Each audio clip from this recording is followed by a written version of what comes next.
2 or 3 good salespeople that go door knocking for me and open up some restaurants and get them their buy-in.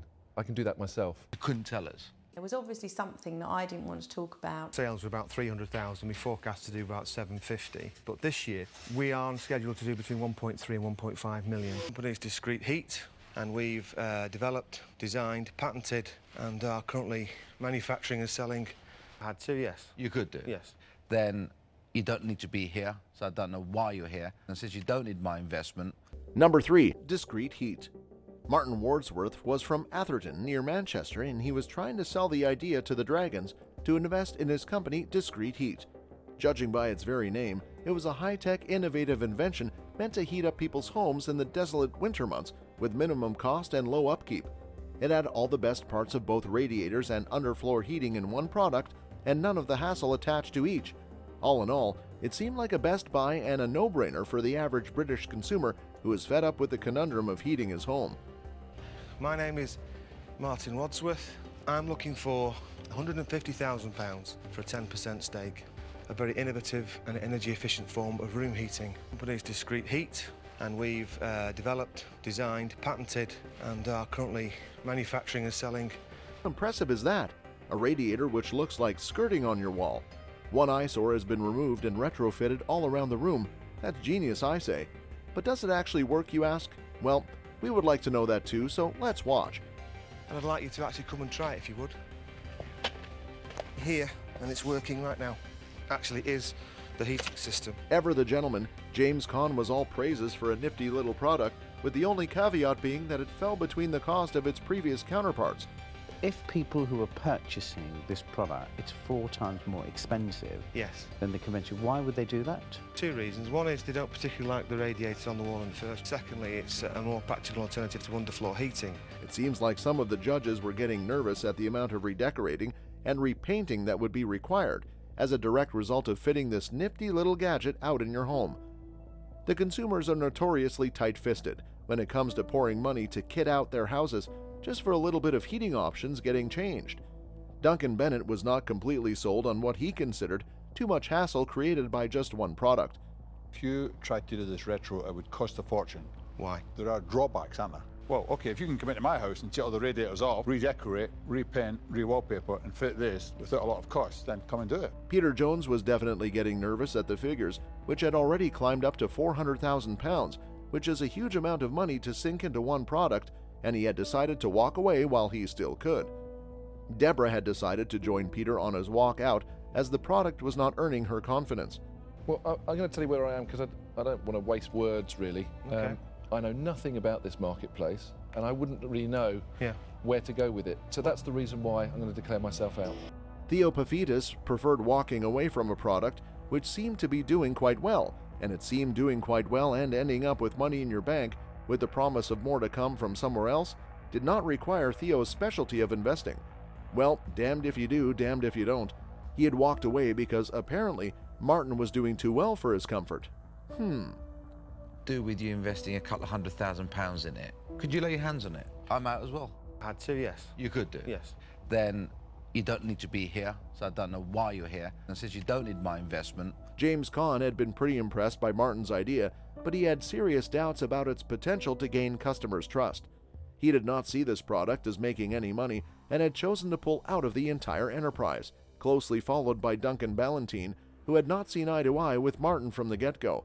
Convincing myself you'll make money out of this, I would invest. Okay. Regrettably, I'm out. A fascia on the front of it, I mean, it's an idea, but I won't be exploring it. All of the years of entrepreneurship and being witness to the success and failures of numerous businesses had led the Dragons to rejecting Martin's invention, sending him stumbling to the floor, taking his invention with him. But Martin was made of more than what they saw on the surface and wasted no time in picking himself up and dusting off his knees. James Caan could not forget about the fish that got away over the passing time and has come visiting Martin at his place of pride to see how he is doing now. His success has put dollar signs in Caan's eyes, but this time, Martin is the one doing the pulling out. When you came onto the show, you were looking at an investment of 150,000. Yes. Show me, Martin. Yep, absolutely. Let me see the proof of the pudding, shall we? Sales were about 300,000. We forecast to do about 750. But this year, we are on schedule to do between 1.3 and 1.5 million. Number 2, Road Refresher Bowl. Leigh-on-Sea in Essex is the venue for the next drama that had played out on Dragon's Den. The site of a thriving boating community, the boat owners had to deal with a conundrum unlike any other, and the mystery looking for a solution was how to feed your four-legged pets from a bowl, making a tour de boat in rough, choppy water. Natalie Elise had the perfect solution for her desperate pet owners and considered her brand spanking new invention of the non-spillable bowl, artistically called Road Refresher Bowls, the solution to adventuring pet owners the world over. Judging by the numbers Natalie was spilling, she was making a tidy profit off of her sales, and her only requirement for a larger investment was geared towards launching the product worldwide. This may look like any other water bowl, but right now it's full of water. You could put it in your car, caravan, boat, and you wouldn't spill a drop. This is because of this floating floor. This sits on the surface of the water. Doing business with an inventor who has already tasted failure once, with the previous company going bust, will make any entrepreneur nervous and sick to their stomach. The prospect of losing money is not how they have amassed their fortunes, and whether the Dragons were willing to take a huge risk with Natalie remained to be seen. My other company, What was that called? Prestige Pet Products. And what happened to Prestige I Pet Products? liquidated it. My first accountant I So it had went bust? passed. I was in outdoors advertising sales. I left that 8 years ago to go into the pet market. Well, yeah, I suppose it did. Deborah Meaden did not have confidence in Natalie's approach of counting her eggs before they had hatched. She was making the classic mistake of jumping the gun by not properly tapping into the European and UK markets, growing bigger from there and taking off to take over the rest of the world. She had dreams of expansion, but in an entirely different continent, which raised questions about her business acumen.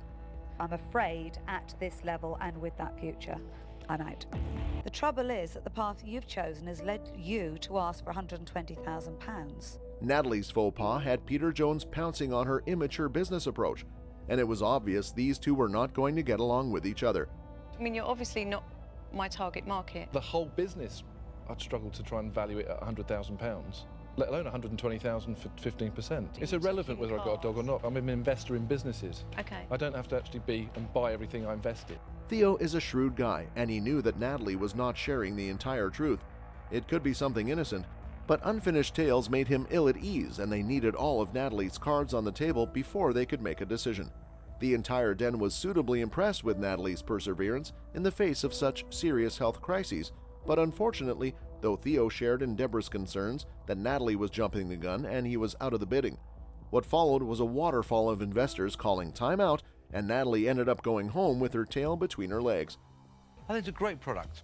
So whilst I liked the product, you couldn't tell us. There was obviously something that I didn't want to talk about. Trying to explain to us what went wrong with your previous business. I had a TIA, which is a mini stroke. It seemed natural that Natalie had only lived to fight another day, and she had risen from the ashes of her disappointment and turned her failure around on its head, proving herself to be a complete opposite of her soft-spoken persona. She was a wolf in sheep's clothing, and the veritable success she has turned her idea into is a testament to her unquantifiable capacity as a businesswoman. Over $1 million, so That is unbelievable. yeah, When we last saw you, you'd sold about 22,000 of these. yeah, How many sold now? 260,000. Number 1, Hungry House.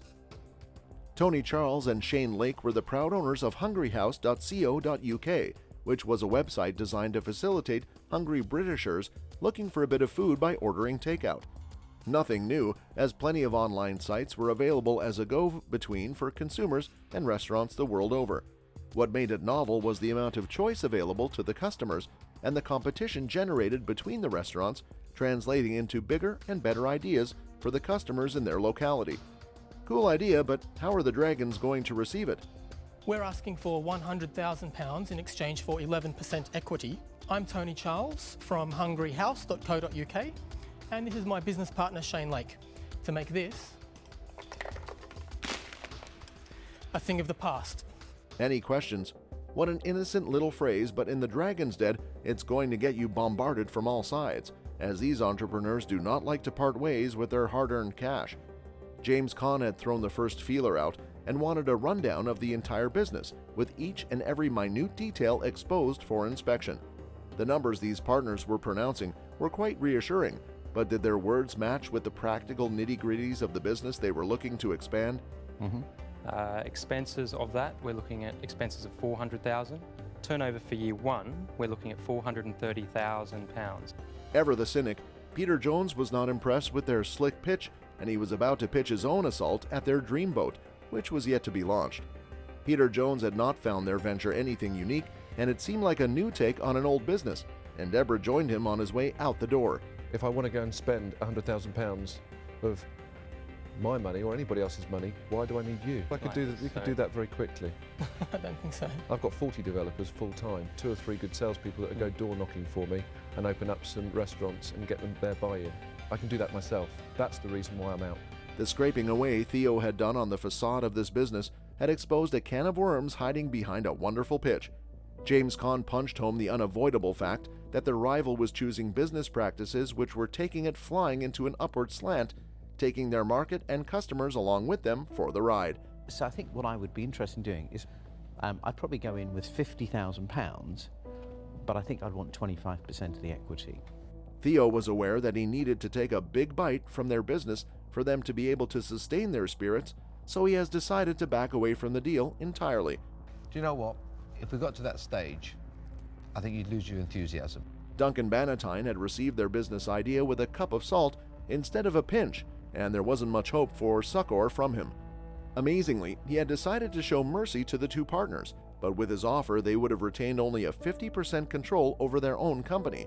For what you asked for, £100,000 for 50% of the company. An offer for the other half of the money that you need. Your offers. Excellent.